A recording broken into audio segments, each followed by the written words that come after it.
Summer வந்தாச்சு. What's your plan for this holiday? எங்க கிட்ட விட்டுருங்க, நாங்க பாத்துக்கிறோம். VGT Holidays. GT Holidays, South India's #1 travel brand. மணக்கும் மதுரை மட்டன் பிரியாணி, பஞ்சு மாதிரி பரமக்குடி பன் பரோட்டா, தொடக்கரி போண்டா, இறால் வடைய சாப்பிட பாண்டி பஜார் பசும்பொன் ரெஸ்டாரண்ட்டுக்கு வாங்க. இனி மதுரை உணவை சென்னையிலேயே ருசிக்கலாம். என்ன பத்தி நீ கேள்விப்பட்ட காமெடியான காசிப் என்ன? ஒரு ஷூட்டிங் ஸ்பாட்னா வந்துட்டு கோ ஆர்டிஸ்ட் எல்லாமே ஒன்னா உட்காந்து, ஃபீமேல் ஆர்டிஸ்டா இருக்கட்டும் மேல் ஆர்டிஸ்ட் எல்லாம் ஒன்னா பேசிட்டு இது பண்ணிட்டு. பட் ஆனால் அவருக்கு வந்து பிடிக்காத விஷயம் என்னன்னா, அந்த ஃபீமேல் ஆர்டிஸ்ட் இருந்தாங்கன்னா அந்த பக்கம் இருக்க மாட்டார். நான் தான் பொண்டாட்டி ரொம்ப தாங்குறவனாச்சு, நீ உட்கார நான் போய் பேசுறேன் அப்படின்னு சொல்லி, சார் அப்படின்னு வாங்க சார் அப்படின்னு போனேன். கடைசியா எப்போ தலைக்கு தண்ணி ஊற்றிக்கிட்டாங்க அப்படின்னு கேட்டாங்க. நான் இப்போதான் சார் ஒரு ½ hour முன்னாடி. இவர் வந்து இவருக்கு கிடைக்கிற காப் ரோல்ஸ் தான் எல்லாமே இவர் மேக்ஸிமம் பண்ணுவார். வில்லனா பார்த்துருப்போம், ஹீரோவை கூட பண்ணியிருக்காரு, இந்த மாதிரி தான்.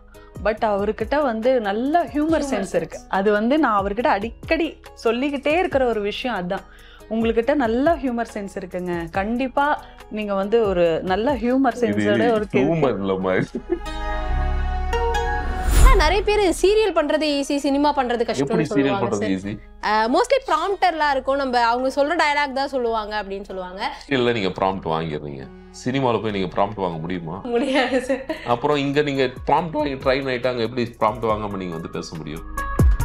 இந்த ஷூட் இருக்கு அப்படின்னா பிஃபோராகவே வந்துட்டு கால் பண்ணி ஏடி கிட்ட சொல்லிடுவாரு, எனக்கு பிடிஎஃப் அனுப்பிடுங்க, சீன் பேப்பர் அனுப்பிடுங்க அப்படின்னு சொல்லிட்டு. அன்னைக்கு நைட்டே பார்த்தீங்கன்னா கிட்டத்தட்ட ஒரு ½ hour to 1 hour உட்காந்து சீன் பேப்பர் ஃபுல்லாக படிச்சு, அவர் வந்து ஃபீல்டுக்கு வர்றதுக்கு, இந்த இடத்துக்கு வர்றதுக்கு அவர் எவ்வளோ கஷ்டப்பட்டாருன்னு சொல்லிட்டு அந்த ஆண்டவனுக்கும் எனக்கும் தான் தெரியும். எனக்கு கூடவே இருந்து நான் பார்த்தேன் இல்லைங்க.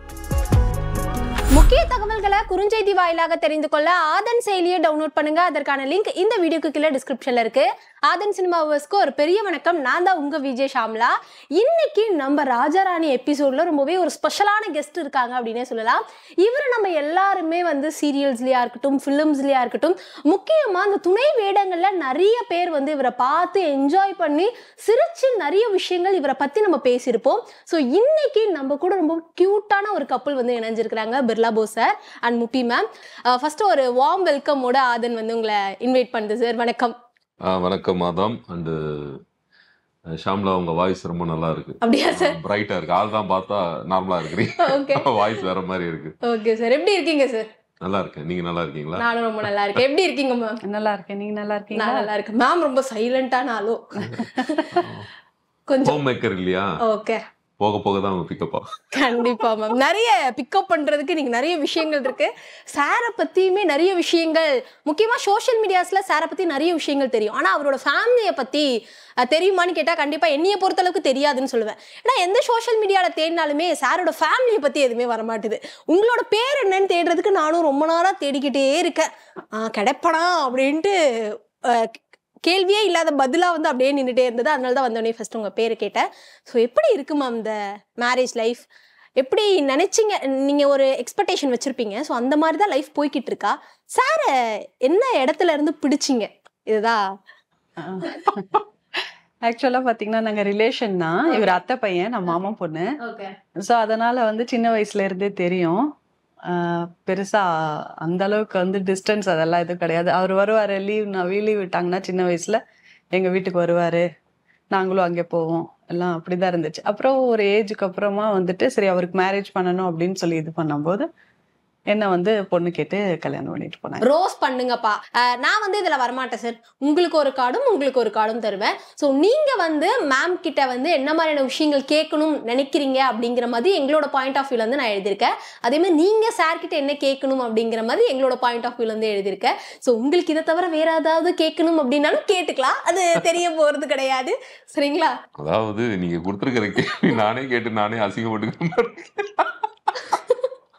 அப்படியே சார் இருக்கு. ஃபர்ஸ்ட் கேள்வி அப்படிதான் இருக்கு சார். எப்பயுமே வந்து நம்ம பாசிட்டிவா மட்டும் கேட்டுக்க கூடாது சார், நெகட்டிவும் கேட்டுக்கிட்டோம்னா தான் நம்ம அதெல்லாம் மாத்திக்க முடியும் சார். நீங்க சொன்னா கரெக்டா தான் இருக்கும். நீங்க சொன்னீங்கன்னா வேணா கரெக்டா இருக்கும் சார், நான் சொன்னாலாம் கரெக்டா இருக்காது சார். யாரு நான் கேட்கணுமா? உங்களோட விருப்பம் சார். நான் வந்து நீங்க கேட்கலான்னு சொன்னீங்க, நீங்க வந்து உங்க ஒய்ஃப் தான் கேட்கணும்னு ஆசைப்பட்டீங்க.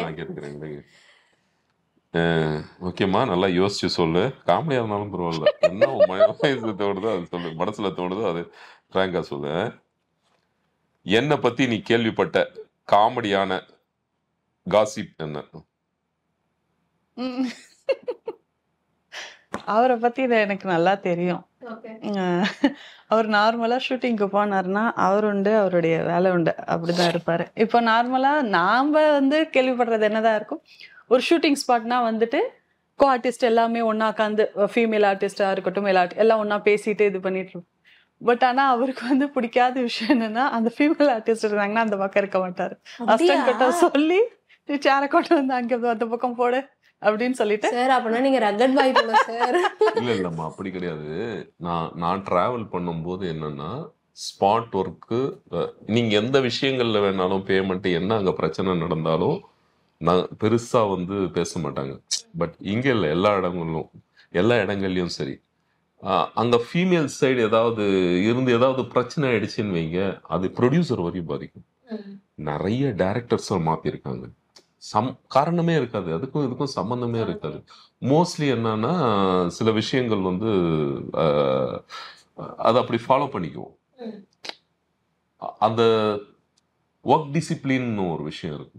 நாம போறது இப்போ மற்ற துறைகள் எல்லாம் இல்லாம சினிமால ஒரு விஷயம் இருக்கு. என்னன்னா, காலையில உங்களுக்கு டிஃபன் கொடுப்பாங்க, மதியம் சாப்பாடு, இதுக்கு நடுவில் டீ பிரேக்னு ஒரு விஷயம் இருக்கும். அதுக்கப்புறம் ஈவினிங் ஸ்நாக்ஸ் கொடுப்பாங்க. நைட்டு 9 மணிக்கு மேலே போச்சுன்னா கொடுப்பாங்க. 24 கிராஃப்ட் ஒர்க் பண்ணுது. ஒரு கிராஃப்டோட பட்ஜெட் என்னன்றது ப்ரொடியூசர் தெரியும். 24 கிராஃப்டர் அவ்வளோ செலவு பண்ணி அவங்க அந்த ஷூட்டிங் நடத்துகிறாங்க. அங்கே கரெக்டாக அந்த ஷூட்டிங் பிரேக் இல்லாமல் போனால் மட்டும்தான் டைரக்டரால் அந்த ஃபுட்டேஜ் ப்ளஸ் குவாலிட்டி கொடுக்க முடியும்.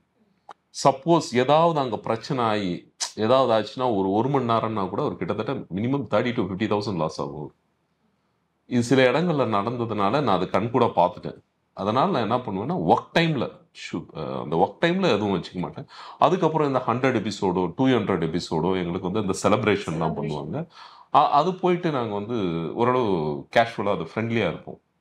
அந்த விஷயங்கள் இருக்கும். காசிப் என்னன்னே சொல்லலையே மேம். அவங்களுக்கு தெரியாது, நான் சொல்றேன் இருங்க. உங்க காசிப்பை நீங்களே சொல்லுங்க. நானே சொல்றேன், என்ன பண்றது, அவங்களுக்கு ஞாபகம் இருக்கோ இல்லையோ, பட் எனக்கு இப்ப நினைச்சா கூட அது காமெடியா இருக்கும். என்னது சார்? முத பையனா ரெண்டாவது பையனான்னு தெரியல, கன்ஃபார்ம் ஆயிருக்காங்க. சொல்றியா நீ? கன்ஃபார்ம் ஆயிருக்காங்க, சொல்லாம இந்த விஷயம் கன்ஃபார்ம் ஆயிருக்காங்க. சரி, இதை போய் டாக்டர்ஸ் கிட்ட போய் சொன்னப்போ, நீங்க போய் அந்த டெஸ்ட் எடுத்துட்டு வாங்க அப்படின்ற மாதிரி சொன்னாங்க.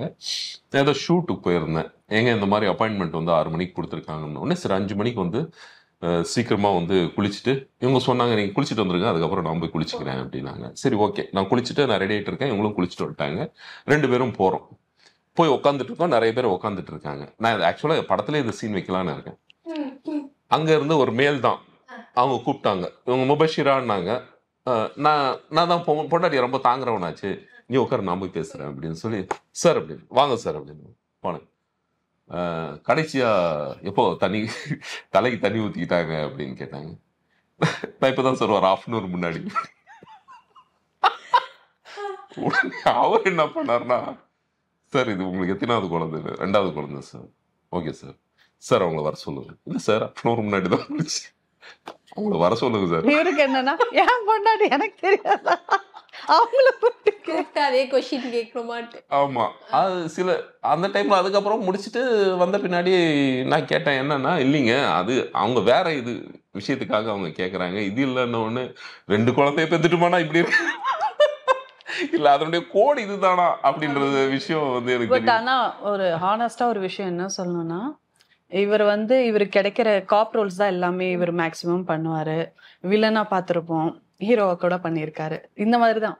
பட் அவர்கிட்ட நல்ல ஹியூமர் சென்ஸ் இருக்கு. அது நான் அவர்கிட்ட அடிக்கடி சொல்லிக்கிட்டே இருக்கிற ஒரு விஷயம் அதுதான். உங்ககிட்ட நல்ல ஹியூமர் சென்ஸ் இருக்குங்க, கண்டிப்பா நீங்க ஒரு நல்ல ஹியூமர் சென்ஸோட ஒரு இல்ல இல்ல அப்படி நான் இந்த விஷயத்துக்காக சொல்லல, நானு நார்மலா சொல்றேன். அவர்கிட்ட ஹியூமர் ரொம்ப நல்லா, ஒரு சைலண்டா இருப்போம், பேசி ஏதாவது ஒன்று சொல்லிட்டு இருந்தா டப்புன்னு ஏதாவது ஒன்று சொல்லிடுவார். நான் அது 2 நிமிஷம் கழிச்சு தான் அது யோசிச்சு சிரிப்பேன். ஓ இதுக்காக தான் சொல்லியிருக்காரு அப்படின்னு. இவங்க வீட்டிலே இருக்காங்களா, அந்த 4 செவத்துக்குள்ள இருப்பாங்க. பட் நாங்கள் ஷூட்டிங் போகும்போது நிறைய விஷயம் வந்து எங்களுக்கு வரும். பட் இவங்ககிட்ட சில விஷயங்கள் சொல்லணும்னு நமக்கு தோணும் இல்லையா? இவங்க வந்த உடனே என்கிட்ட சொன்ன, நான் நாள் ஃபுல்லா வீட்டிலே இருக்கேன், பேசுறதுக்கு ஆள் இல்லை, எங்கிட்ட ஏதாவது பேசுங்க அப்படின்னு சொல்லி கெஞ்சுவாங்க பசங்க. அந்த அந்த அளவு இருக்கும் இவங்களுக்கு. அதே தான் பண்ணிட்டு இருப்பாங்க. அவங்க 2 பேரும் போன் எடுத்து வச்சுட்டு நேத்து நைட்டு கூட அதான் சொல்லிட்டு இருந்தேன். அதை வச்சு அந்த லோன்லியா இருக்கிறதுனால நான் சில விஷயம் ஃபில்டர் பண்ணி வச்சிருப்பேன். இது இவங்ககிட்ட சொல்லலான்னும் போது இவங்க அந்த ட்ரையா இருக்கும்போது நம்ம மேல தண்ணி ஊத்துனா அதனுடைய எஃபெக்ட் இருக்கும் இல்லையா? சாதாரணமா பேசினா கூட இவங்க விழுந்து விழுந்து சிரிப்பாங்க. நமக்கு ஒரு அடிமை கிடைச்சிருச்சு, எந்த காமெடி சொன்னாலும் சிரிக்கிறாங்க. ஆமா, அதனால அவங்களுக்கு அது அப்படி தெரியலாம். இல்ல இல்ல அப்படி எல்லாம் கிடையாது. சரி, நீங்க क्वेश्चन கேட்டுருங்க மேம். என்கிட்ட அதாவது ஒரு பெரிய பொய் சொல்லியிருந்தீங்கன்னா அது என்ன பொய்? இல்ல ஆக்சுவலா எனக்கு என்னன்னா, இப்போ ரொம்ப நம்பிக்கை உரியவங்ககிட்ட கண்ணை பத்தி பொய் சொல்லும் போது நான் நிறைய காப்ரோல்ஸ் எல்லாம் பண்ணியிருக்கேன், நிறைய விஷயங்கள் பண்ணியிருக்கேன். ஏதாவது ஒன்று நானே வாலண்டரியா இது பொய்ன்றதை சொல்லிடுவேன். இப்போ கண்ணை பார்த்து இப்படி பேசுறேன்னு சொல்லிட்டு சிரிச்சிடுவேன். அங்கே நான் மாட்டிக்குவேன். ஆக்சுவலா எதுவும் மறைக்கலன்னு நினைக்கிறேன். பொய்யே இல்லையா சார்? ஆமா, மறைக்கல, எதுவும் இல்ல. பொய் சொல்லுவேன், கண்டுபிடிச்சிருவாங்க. நான் எனக்கு என்னன்னா, ஒரு பொய்யை மறைக்க இன்னொரு பொய் சொல்றதை விட, ஒரு 9 பொய்யை சொல்றதை விட அது ஆமா இது தெரிஞ்சு நடந்தது, தெரியாது நடந்தது, அவ்வளவுதான், இதுதான் நம்ம அது அவங்களுக்கு பிடிக்கும். அவ்வளவுதான், உண்மையா சொன்னாங்கன்றது பிடிக்கும். அதனால அதுக்கான ஒரு ஸ்பேஸ் அங்க இல்லை. இப்போ நிறைய விஷயங்கள் சொல்லிடுவேன் நான். இது இப்படிதான், இது இப்படிதான், இது என்னுடைய பாசிட்டிவ், இது என்னுடைய நெகட்டிவ், இதை நான் கரெக்ட் பண்ணிக்கணும், அது இதுன்னு நான் சொல்றதுனால நம்புறாங்க. பட் நானும் போய் சொல்ல நினைக்கிறேன். Okay sir, next question sir. என்ன ஃபர்ஸ்ட் டைம் பார்த்த போது உனக்கு தோணுன விஷயம் என்ன? ஃபர்ஸ்ட் டைம் பார்த்தேன். எப்போ பார்த்தாங்க குழந்தைங்க இருந்து பார்த்துட்டு இருக்காங்களா? ஆமா, ஃபர்ஸ்ட் டைம் நான் எப்போ பார்த்தேன் அது மேமுக்கே தெரியணும். இல்ல இல்ல அது அதாவது எனக்கு வந்து அவரை பிடிச்சிருக்கு அப்படின்ட்டு எனக்கு தெரிஞ்சது எப்போ அப்படின்னா, இவர் சிஸ்டர் மேரேஜ்க்கு போயிருந்தோம். அப்போ எல்லாம் ஊருக்கு கிளம்பிட்டு இருந்தோம், மேரேஜ் எல்லாம் முடிஞ்சு.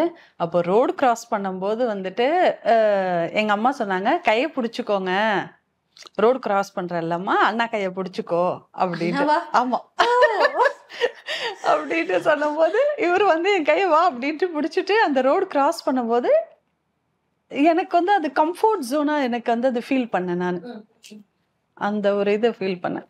அந்த என்கிட்ட சொன்ன போய் இப்போ வரைக்கும் மறைக்கிறேன்னா அது என்ன? பொய்யா? அப்படியெல்லாம் எதுவும் கிடையாது. ஏன்னா இல்ல அவருக்கு அதே மாதிரிதான் எந்த ஒரு விஷயமும். சரி, 2 பேரும் பெருசா சண்டை போட்டுக்கிட்டீங்கன்னா என்ன பண்ணுவீங்க? அப்ப மாத்தி சொல்லிக்க முடியாதுல்ல அந்த விஷயத்த?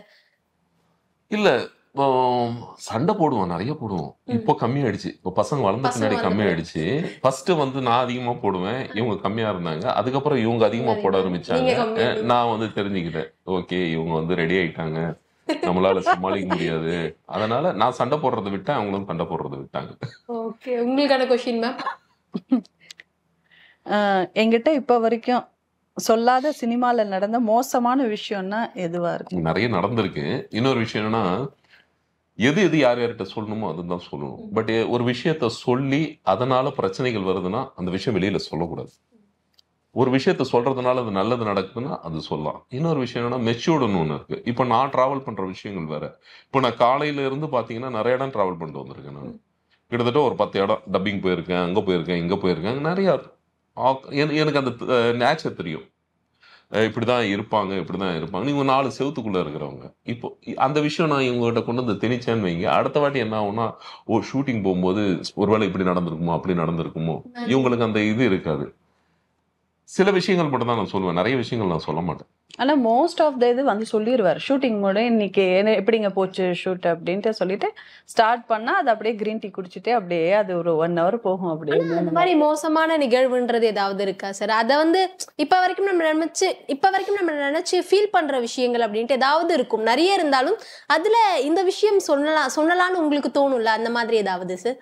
இல்ல நிறைய விஷயங்கள் இருக்கு அப்படின்னு சொன்னா. பட் என்னன்னா, அங்க வந்து நம்ம யாரையுமே தப்புன்னு சொல்ல முடியாது. ஷூட்டிங் மட்டும் இல்ல, எல்லா தொழிலையும் வந்து இருக்கு.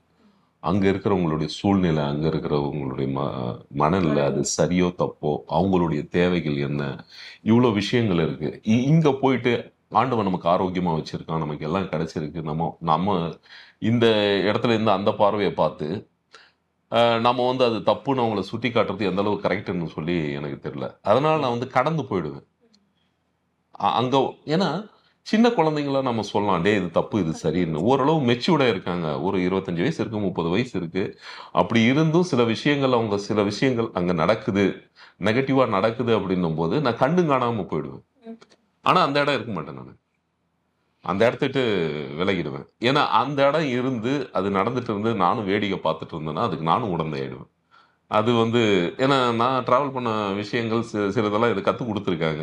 அந்த இடம் பிடிக்கலையா, நீ அங்கே போய் உக்காந்துக்கிட்டு இது சரி இது தப்பு அது அவங்களுக்கு தெரியாதா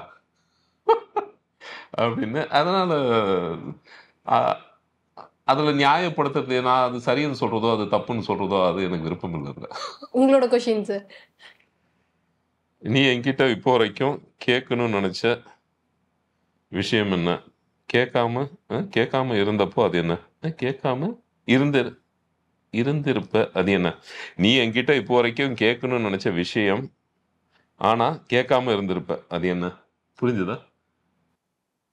ஒரு விஷயம் ரொம்ப நாளா கேட்கணும்னு நினைச்சிட்டு இருக்க, ஆனா இப்ப வரைக்கும் அந்த விஷயத்த கேட்கவே இல்லை என்கிட்ட அப்படின்னா அது என்னது? இந்த அம்மா வாய திறந்தா மூட எனக்கே டவுட்டா இருக்கு, இவங்க கேட்டு நான் என்ன சொல்லல அப்படின்னு எல்லா விஷயமும் நானும் சொல்லிடுவேன். இல்ல மேக்ஸிமம் அது நான் சொல்றேன் இல்லைங்களா, ஹஸ்பண்ட் ஒய்ஃபுங்கிறதுக்கு முதல்ல இருந்தே வந்து சின்ன வயசுல இருந்தே அது அந்த டிராவலிங் இருந்ததுனால மேக்சிமம் அந்த ஒரு இது இருக்காது. ஃபுல்லா அவரும் என்கிட்ட சொல்லிடுவாரு, நானும் சொல்லிடுவேன். இப்போ பசங்க விஷயமே ஏதாவது இருந்தா கூட ஏதாவது தப்பு பண்றாங்க ஏதாவது ஒண்ணுன்னா மேக்சிமம் 1-2 மறைச்சிருவேன் நான். இவர்கிட்ட வந்து இது பண்ண மாட்டேன், ரொம்ப சேட்டை பண்றாங்க, ஏதாவது சத்தம் போடுறாங்க, சண்டை போட்டுக்கிறாங்க 2 பேரும் இப்படி. பட் இப்போ கொஞ்சம் ஃபர்ஸ்ட் ஒரு தடவை சொல்லுவான் உங்ககிட்ட, 2வது தடவை 3வது தடவை அவர்கிட்ட கூப்பிட்டு நிக்க வச்சு சொல்லிடுவேன், பாருங்க 2 பேரும் இது பண்ணிட்டு இருக்காங்க என்னன்னு கேளுங்க. அடிப்பீங்களா சார் பசங்க? இல்ல சில அது அதுக்கு தகுந்த மாதிரிதான். ஏன்னா இன்னொரு விஷயம் என்னன்னா, இப்போ நான் வந்து 50யா, என் பையன் என்ன 19, அதை கடந்து தான் நான் வந்திருப்பேன். எந்த விஷயங்கள் அது 1க்கு 4 வார்னிங் உண்டு. அந்த சேட்டை திரும்ப நடந்தா அதுக்கான பனிஷ்மெண்ட் கண்டிப்பா உண்டு. ஏன்னா அப்பா வந்து இப்படியே விட்டுருவாருன்னு. இப்போ நான் அடிக்கலன்னு வைங்க, என் பையனை தெருவில் போறவன் அடிப்பான். அப்போ நான் அப்பனா இருந்து பிரயோஜனம் இல்லை. 1க்கு 4 வாட்டி சொல்லுவேன், இது தப்பு இது தப்பு இது தப்புன்னு சொல்லுவேன். மோஸ்ட்லி அதிலே கரெக்ட். பட் என்ன கம்பேர் பண்ணும்போதே பார்த்தா என் பையன் என்னை விட நல்ல பசங்களா இருக்காங்க, சேட்டை கம்மியா பண்றாங்க. ஆமா, நான் வந்து என் காலேஜ் டேஸா இருக்கட்டும், என்னுடைய ஸ்கூல் டேஸா இருக்கட்டும், இவங்களை காட்டிலும் நான் கொஞ்சம் கண்ட்ரோல் இல்லாம தான் இருந்தேன். பட் என் பசங்க என்னை விட கண்ட்ரோலா தான் இருக்காங்க. அதே குட். நல்லா அவங்களும் பார்த்துட்டு இருக்காங்க, நானும் நல்லா வளர்த்துருக்கேன், அவங்களும் அதை ஃபாலோ பண்றாங்க. சந்தோஷம் தான். உங்களோட கொஸ்டின், உங்களுக்கு எது கம்ஃபர்டபுளா நீங்க நினைக்கிறீங்க, சீரியலா இல்ல ஃபிலிம்ஸா? ஆக்சுவலாக பார்த்தீங்கன்னா நான் நிறைய ஜாப் வந்து ட்ரை பண்ணேன். ஆக்சுவலாக நான் தான் வந்து டிகிரி ஹோல்டரு, எங்கள் ஃபஸ்ட்டு டிகிரி ஹோல்டரு. நிறைய வந்து ஜாப் ட்ரை பண்ணேன், நிறைய பிஸ்னஸ் அது இதெல்லாம் பார்த்துட்டு இது ஒரு இன்சிடென்ட் ஆர் ஆக்சிடென்ட் எனக்கு கிடைச்ச வந்து சினிமா. நானாக தேடி போல, சினிமாவாக என்னை தேடி வந்தது. பட் ஸ்க்ரீனில் என்ன பார்த்துட்டேன்னா எனக்குள்ளார சில விஷயங்கள் இருந்தது. இதுதான் நம்ம லைஃபாக நம்ம அமைச்சிக்கணும்னு நான் வந்து ட்ரை பண்ணேன். ட்ரை பண்ணும்போது அவ்வளோ லேஸில் கிடைக்காது சினிமா. இன்னைக்கு சினிமாவில் ஆக்குப்பை பண்ணிட்டு இருக்கவங்கலாம் யார் யாருன்னு பாருங்க. ஆவரேஜா ஒரு ப்ரொடியூசர்ஸ், ஒரு டைரக்டரோட பசங்க, இல்லை தம்பிங்க, அண்ணங்க, இவங்க தான் மோஸ்ட்லி பாருங்க. மோஸ்ட்லி அப்படிதான் இருக்காங்க. 1-2 பேர் தான் வந்து வெளியிலேருந்து வந்திருக்காங்க. காரணம் என்னன்னா, அவ்வளோ சீக்கிரம் வந்து நம்ம நெக்ஸ்ட் லெவல் வந்து போக முடியாது. ஏன்னா அவ்வளோ விஷயங்களை வந்து கடந்து வந்தாகும். நானே வந்து 20 வருஷத்துல இந்த இடம் தான் வந்திருக்கேன்னா அப்போ அதனுடைய அந்த ஒரு லேன் பார்த்தீங்கன்னா எவ்வளோ கேர்ஃபுல்லாக அது வந்து ட்ராவல் பண்ணுற லேன்ன்றது பார்த்துக்கோங்க. இதில் வந்து சீரியலாக சினிமான்றதை விட எது கிடைக்குதோ சாமர்த்தியமாக அதில் நம்மளுடைய திறமையை வந்து வெளிப்படுத்தணும். அது வெளிப்படுத்திட்டோன்னா, அது கரெக்டாக ஒர்க் அவுட் ஆச்சுன்னா அதுவே உங்களை வந்து நெக்ஸ்ட் லெவல் கூட்டிகிட்டு போயிடும். கிடைச்ச சந்தர்ப்பத்தை விட்டுறக்கூடாது, கோட்டை விட்டுறக்கூடாது. அது வந்து சினிமாவா, சீரியலா, சின்ன ப்ராஜெக்டா, பெரிய ப்ராஜெக்டா, உனக்கு ஒரு கேரக்டர் கொடுத்தாங்களா, அந்த கேரக்டர் அவ்வளோதான். இதை வச்சு உனக்கு வந்து அடுத்த லெவல் கிடைக்கணும்னு இங்கே நீ வந்து ஃபோக்கஸ் பண்ணிட்டோன்னா உனக்கு வந்து டெலிவரி வரும், அப்புறம் டப்பிங், இந்த விஷயங்கள்லாம் போய். ஏன்னா எத்தனை பேருக்கு நீங்க சினிமா கிடைக்கும்? சரி ஓகே, இத்தனை பேர் இருக்காங்க, எத்தனை பேர் லிஃப்ட் ஆகுறாங்க? என்னதான் ப்ரொடியூசர்ஸ் பசங்களா இருக்கட்டும், டைரக்டர்ஸ் பசங்களா இருக்கட்டும், ஆர்டிஸ்ட் பசங்களா இருக்கட்டும், எத்தனை பேர் அடுத்த லெவலுக்கு போறாங்க? காரணம் என்ன? Reality, organic. அதுவும் வந்து அந்த ரிகல்சல்னு ஒரு விஷயம் இருக்கு. நிறைய விஷயங்கள் பார்த்தீங்கன்னா, நான் வந்து ரொம்ப டிராவல் பண்ணதுனால, அப்ஸ் அண்ட் டவுன்ஸ் எல்லாம் நிறைய பார்த்ததுனால, ஒரு கேரக்டர் கிடைக்குதுன்னா எனக்கு அதை கூட கனெக்ட் பண்ணிக்க முடியுது. நான் எதிரில் பார்த்ததோ இல்லை போகிறப்போ சந்திச்சதோ அவங்களா மாதிரி என்னால் அதை பண்ணிக்க முடியுது. பட் கம்ஃபர்ட் ஜோனில் இருக்கிறவங்க, இப்போ என் பசங்கள்லாம் அதெல்லாம் ட்ராவல் பண்ணுறது ரொம்ப கஷ்டம். ஏன்னா அவங்கள வெளியில் வந்து விடலை. அது ஏன் தப்பு? அது அதெல்லாம் ரொம்ப இது இந்த மாதிரி கனெக்ட் பண்ணிட்டு. இன்னொரு விஷயம் என்னென்னா, இப்போ நான் சில ஷூட்டிங்ஸ் போவேன், எனக்கு கேரவன்ஸ் இருக்கும், செட்டு ஏசி இருக்கும். எனக்கு என்னென்னா, ஆர்டிஸ்ட் எல்லாம் பர்ஃபார்ம் பண்ணுற ஆர்டிஸ்டாக இருப்பாங்க. ஒரு ரிகல்சல் போவோம், ஒரு டேக், ஒரே சீன் இருக்கும், முடிஞ்சிடும். மோஸ்ட்லி ஒரு 4 or 5 hours கூட இருக்காது, ஒர்க் முடிஞ்சிடும். அந்த மாதிரி ஜோன்லேயும் ஒர்க் பண்ணியிருக்கேன். சில ஷூட்டிங் போனால் 3 நாள் உட்கார வைப்பாங்க, சரியான தங்குறதுக்கு இடம் இருக்காது, சாப்பாடு இருக்காது. ஒவ்வொரு விஷயமும் நம்ம கேட்டு கேட்டு தான் பண்ணிட்டு இருக்கோம். பட் இப்போ பேரலா நான் பண்ணிட்டு தான் இருக்கேன், அந்த மாதிரி விஷயங்கள் பண்ணிட்டு இருக்கேன். எனக்கு தொழிலோட நேச்சர் தெரியும், இந்த மாதிரியும் இருக்கும், இந்த மாதிரியும் இருக்கும். நான் இந்த மாதிரி தான் ஒர்க் பண்ணுவேன் அப்படின்னா என்னால் வந்து பிஸியாக இருக்க முடியாது. என்னுடைய தேவைகளை இந்த தொழில் மூலமாக நான் வந்து பூர்த்திக்க பண்ணிக்க முடியாது. ரெண்டுக்கும் நம்ம வந்து மேனேஜ் பண்ணிக்கணும். அதே மாதிரி சீரியல் பண்ணுறது கஷ்டம், சினிமா ஈஸி. ஆனா நிறைய பேர் சீரியல் பண்றது ஈஸி, சினிமா பண்றது கஷ்டம்னு சொல்லுவாங்க சார். மோஸ்ட்லி ப்ராம்ப்டர்லாம் இருக்கும், நம்ம அவங்க சொல்ற டயலாக் தான் சொல்லுவாங்க அப்படின்னு சொல்லுவாங்க. இதுவே நான் சினிமால வந்து அப்படி கிடையாது, நம்ம டயலாக். சீரியல்ல நீங்க ப்ராம்ப்ட் வாங்கிடுறீங்க, சினிமாவில் போய் நீங்கள் ப்ராம்ப்ட் வாங்க முடியுமா? முடியாது சார். அப்புறம் இங்கே நீங்கள் ப்ராம்ப்ட் வாங்கி ட்ரைன் ஆகிட்டாங்க, எப்படி ப்ராம்ப்ட் வாங்காமல் நீங்கள் வந்து பேச முடியும்? ஓகே, இப்போதான் ப்ராம்ப்ட் எல்லாம், ப்ராம்ப்ட் கூட சில விஷயங்கள்னால தான் ப்ராம்ப்ட். இதுக்கு முன்னாடி ப்ராம்ப்ட் கிடையாது. வடிவம்மா கூட எல்லாம் பண்ணும்போது அந்த கோ டைரக்டர் வந்து சீன் படிச்சாருன்னா எல்லாத்தையும் உட்கார வச்சுட்டு எல்லா டைலாகும் சொல்லிட்டு கேமரா முன்னாடி வந்து 2 இல்லைன்னா 3 ரிகல்சல் போயிட்டு அதுக்கப்புறம் டேக் போயிட்டு தேவைப்பட்டா இம்ப்ரவைஸ் போகும். ஆக மொத்தம் ஒவ்வொருத்தரும் அதை வந்து அப்சர்வ் பண்ணி பைஹார்ட்டா பண்ணி அந்த கேரக்டரா பண்ணா மட்டும்தான் அது பண்ண முடியாது. வடிவம்மா கூட எல்லாம் நம்ம நடிக்கிறதே பெரிய விஷயம். ஏன்னா சிவாஜி கணேசன் சாருக்கே வந்து பேரா வந்து பண்ணுவாங்க. எந்த ஆர்டிஸ்ட் கூட, இப்போ இருக்கிற லீட் ஆர்டிஸ்ட் கமல் சாராக இருக்கட்டும், ரஜினி சாராக இருக்கட்டும், எல்லாருக்கூடயும் அவங்க வந்து ட்ராவல் பண்ணியிருக்காங்க. ஏன்னா அவங்க எவ்வளோ லேர்ன் பண்ணி வந்திருப்பாங்க. அவங்க கூட நம்ம நடிக்கிறதே பெரிய விஷயம். நிறைய விஷயங்கள் வந்து அங்கே கற்றுக்கணும். இப்போதான் அங்கே ப்ராம்ப்ட். நாங்கள்லாம் திரும்ப செல்வம்லாம் ப்ராம்ப்ட்லாம் கிடையாது. எவ்வளோ லென்த் டைலாகாக இருந்தாலும் சரி உட்காந்து பைஹார்ட் பண்ணி ரிகல்சல் பார்த்துட்டு லைவ் ரெக்கார்டெல்லாம் போகும். லைவ் ரெக்கார்டில் நீங்கள் எங்கேருந்து ப்ராம்ப்ட் எடுப்பீங்க? இப்போது இந்த சந்தை மாறினதுனால வந்து தான் ப்ராம்ப்டிங். ஃபர்ஸ்ட் வந்து மார்க்கெட்டிங் இருந்தது, அது வேற மாதிரி இருந்தது. இப்போ வந்து ஃபுல்லாக ஃபண்டட் ஆயிடுச்சு. ஃபண்டட் ஆனதுனால இவங்களுக்கு வந்து ஃபுட்டேஜ் அதிகமாக வேணும். அப்போது உங்களுக்கு என்ன ஃபுட்டேஜ் அதிகமாகணும்னா ஒவ்வொருத்தருக்கும் அந்த ரிகல்சல் கொடுத்து அதை போனோம்னா ஃபுட்டேஜ் எடுக்க முடியாது, ப்ரொடியூசருக்கு லாஸ் ஆகும். இதில் வந்தது தான் வந்து ப்ராம்ப்ட்.